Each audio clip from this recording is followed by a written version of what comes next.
معزز ناظرین، کہتے ہیں کہ humanity is the test of heaven in the earth. دنیا میں انسانیت جنت کا مزہ ہوتا ہے۔ سامعین، کسی بھی معصوم کا قتل کرنا ساری انسانیت کا قتل کرنے کے برابر ہے۔ آپ سب جانتے ہیں دوستو، 22 اپریل کو پہلگام کشمیر میں 28 لوگوں کو دہشت گردوں نے بے رحمی سے قتل کر دیا گیا۔ گرمیوں کی چھٹیوں میں خوشیاں منانے کے لیے اپنے اپنے پریوار کے ساتھ لوگ پہلگام کشمیر گئے ہوئے تھے۔ ان کو کیا پتہ تھا کہ واپسی میں وہ اپنوں کی لاشوں کے ساتھ واپس آئیں گے۔ اس دہشت گردانہ حملے نے صرف ہمارے ملک کی ہی نہیں بلکہ ساری دنیا کو جھنجھوڑ کر رکھ دیا ہے۔ مرنے والوں میں کسی کا بھائی تھا تو کسی کا بیٹا، کسی کا شوہر تھا تو کسی کا باپ بھی تھا۔ سامعین، اس دہشت گردانہ حملے کی جتنی بھی مذمت کی جائے وہ کم ہے۔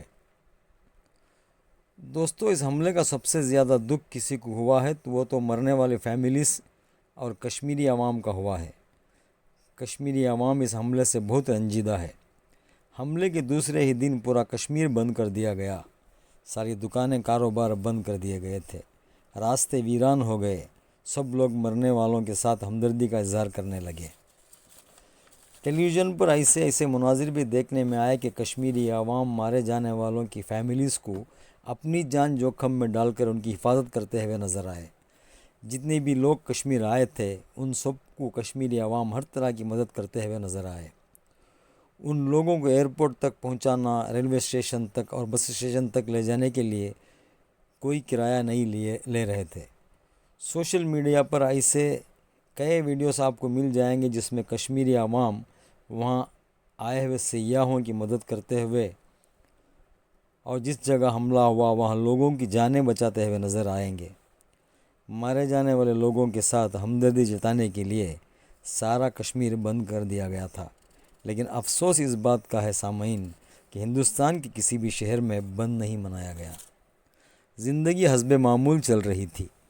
بہار میں انتخابی ریالیاں وہ زوروں شور پر ہو رہی تھی اور ایئر شو ہو رہا تھا، اور سب سے بڑی بات کہ رات کو IPL کے میچز بھی چل رہے تھے، لیکن صرف گودی میڈیا میں ہندو مسلمان ہو رہا تھا۔ ہونا تو یہ چاہیے تھا ناظرین کہ ملک میں ہونے والے سارے آفیشیل پروگرامز کو منسوخ کر دیا جاتا۔ ایک دن ہی نہ صحیح، تھوڑے وقت کے لیے تو دکانیں، کاروبار بند کر دیے جاتے۔ مارے جانے والوں پر ہمدردی کے لیے 2 منٹ کی خاموشی منائی جاتی۔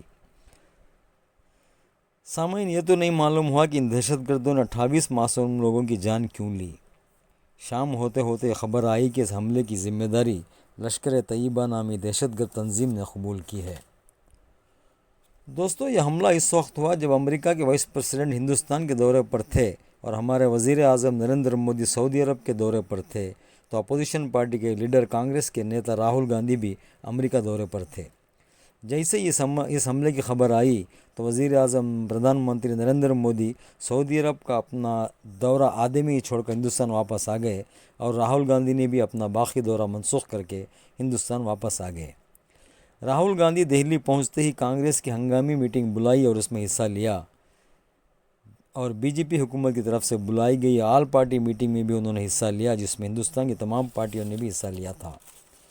کانگریس پارٹی اور تمام پارٹیوں نے حکومت کو یہ بھروسہ دلایا کہ وہ اس معاملے میں حکومت جو بھی اقدامات کرے گی وہ اس کا ساتھ دے گی۔ سامعین، کانگریس نے BJP حکومت سے یہ سوال کیا کہ اتنے سینسیٹیو علاقے میں سیکیورٹی کیوں نہیں تھی جبکہ جموں کشمیر میں لاکھوں کی آرمی ہمیشہ رہتی ہے۔ کانگریس نے حکومت پر یہ الزام لگایا کہ وہاں سیکیورٹی کی کمی کی وجہ سے یہ حملہ پیش آیا۔ سامعین، جب پورا ہندوستان 140 کروڑ عوام BJP حکومت پر دباؤ ڈال رہے تھے کہ حکومت اس حملے کا بدلہ لے، تو دوسرے دن وزیر اعظم نریندر مودی مدھوبنی بہار میں ایک جلسے عام سے خطاب کرتے ہوئے کیا کہا، یہ سنیے۔ کشمیر کے پہلگام میں آتنکیوں نے معصوم دیش واسیوں کو